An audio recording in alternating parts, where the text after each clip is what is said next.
saya punya Allah yang kuat yang tidak perlu dibela, saya akan dihukum di penjara karena ini, maka saya akan menjadi ateis, tidak perlu lagi beragama. Untuk apa?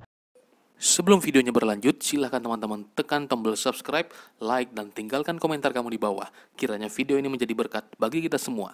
God bless you.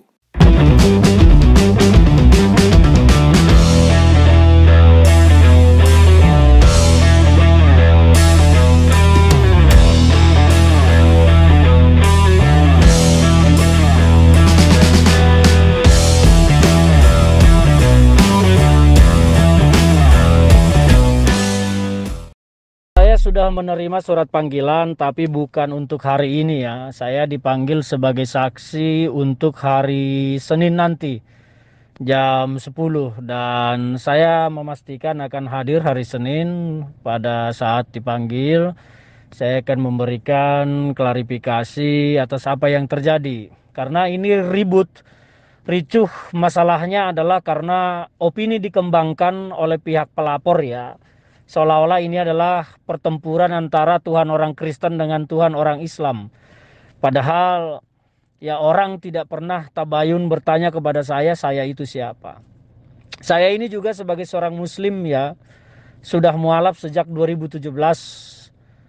Ya, jadi aneh bagi saya ketika ada orang Islam merasa dilecehkan agamanya ketika saya menyatakan Allah orang Islam itu kuat. Meskipun saya tidak menyebut agama di sana karena memang saya tidak sedang bicara tentang konteks agama, tetapi bicara tentang Tuhan, bicara tentang Allah.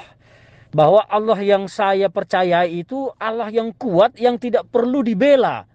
Nah, kalau teman-teman saya juga sesama muslim tidak mengaminkan itu, ya saya jadi bingung, ini kita mau beragama seperti apa? Saya ini masih belajar tentang Islam, belajar tentang agama, mendalami tentang Islam. Sejak 2017 saya mualaf ya. Mungkin saya bukan muslim yang taat, tetapi saya terus mencoba mendalami. Nah, kalau sudah begini, ketika saya menegaskan diri saya, percaya bahwa saya punya Allah yang kuat, yang tidak perlu dibela, lantas saya mau dipenjarakan. Ini apa namanya?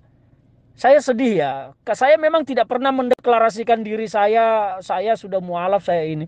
2017 saya mualaf didampingi oleh Bu Lili Wahid, adiknya Gus Dur almarhum. Tapi saya tidak perlu mendeklarasikan itu. Tetapi kalangan orang-orang dekat saya tahu saya itu seorang muslim. Saya seorang mualaf.